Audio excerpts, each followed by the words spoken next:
अरे विधि के विधाता रउआ खारिज जिन कारी जी, विधि के विधाता रउआ खारिज जिन कारी जी, सुन ले ही आरजी हमारे साहेब, पेंडिंग बाके सिया हमारे साहेब। अरे कोर्ट या कचहरी में गोरावन के भाषा चले, हमारा जसमा नाई के कुछ न पल्ले पड़े, लागे अंग्रेजी दरबार साहेब, पेंडिंग बाके सिया हमारे साहेब। अरे कही गो न्यायमूर्ति सैकड़ फरियादी, फैसला के आस में ताके लायाबादी, जज चाहे 17,000 साहेब, पेंडिंग बाके सिया हमारे साहेब। अरे 5 करोड़ मुकदमा लटकवले बानी, 2 से 3 शिफ्ट कर ली, हाथ जोड़ के कहतानी, 2 साल में करी निबटार साहेब, पेंडिंग बाके सिया हमारे साहेब।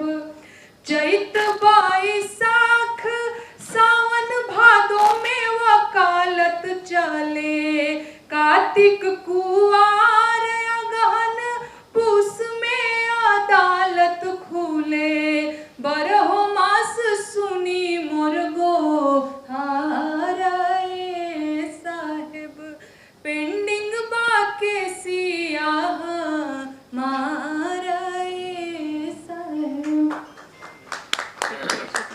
अब ये लिखा है, मैंने भोजपुरी में लिखा, मैं एक बार हिंदी में इसको ट्रांसलेट कर देती हूँ कि कोर्ट और कचहरी में जो है वो अंग्रेजी भाषा बोली जाती है। ऐसा लगता है जैसे अंग्रेजी दरबार चल रहा है। गांव देहात का आदमी जो थोड़ा कम पढ़ा लिखा है या भोजपुरी बोलने वाला है, ऐसा नहीं है कि भोजपुरी बोलने वाला कम पढ़ा लिखा है, लेकिन जो भोजपुरी में ज़्यादा सहज है, हिंदी में ज़्यादा सहज है, वैसे आदमी को तो पता ही नहीं चलेगा कि जज साहब बोल क्या रहे हैं। और जब पता ही नहीं चलेगा तो वो भी अपनी बात कैसे कह पाएगा। तो वही लाइन है, कोर्ट कचहरी में गोरावन के भाषा चले, अंग्रेजों की भाषा चल रही है। दूसरी लाइन में मैंने लिखा है, कहीं को न्यायमूर्ति सैकड़ फरियादी। न्यायमूर्ति तो एक है और फरियादी लगाने वाले बहुत सारे लोग हैं, सैकड़ों लोग हैं, और जज साहब एक हैं। फैसला के आस में ताकेला आबादी, फैसले का इंतजार कर रहा है बहुत सारे लोग।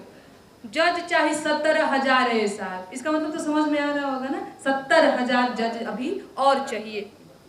5 करोड़ मुकदमा लटकौले बनी, यानी 5 करोड़ मुकदमा जो है वो पेंडिंग है। 2 से 3 शिफ्ट कर लीजिए अगर नहीं हो पा रहा है, बहुत सारे मुद्दे हैं, बहुत सारे जो केस हैं, तो 2 से 3 शिफ्ट में कर लीजिए, लेकिन सुनिए, और कम से कम 1 से 2 साल में निपटार करिए। 5 साल 10 साल 20 साल आदमी मर जाता है, पता ही नहीं चलता है उसका क्या हुआ, तो वो जरूरी है। चैत बैसाख सावन भादो में वकालत खुले, कार्तिक कुवार अगहन पूस में अदालत खुले का मतलब ये है, चैत वैशाख ज्येष्ठ आषाढ़ सावन जनवरी फरवरी मार्च हर महीना में ही चले के चाहिए, ना कि जून महीना में चल गेलन पहाड़ पे छुट्टी मनावे जज साहब, तो ये ना होके के चाहिए। 12 मास सुनी मोर गुहारे साहब, यानी 12 मास हमारी जो है सुनवाई हो, ये इसका मतलब था। बाकी कपिल सर का बहुत बहुत धन्यवाद सर, आपने मुझे चुना इस गीत के लिए। सच में मुझे नहीं आइडिया था कि मैं इस पे कुछ लिख पाऊंगी। आपका बहुत बहुत आभार। खबरों में बने रहने के लिए फोरम 4 को सब्सक्राइब करें और नोटिफिकेशन पाने के लिए बेल आइकन दबाएं।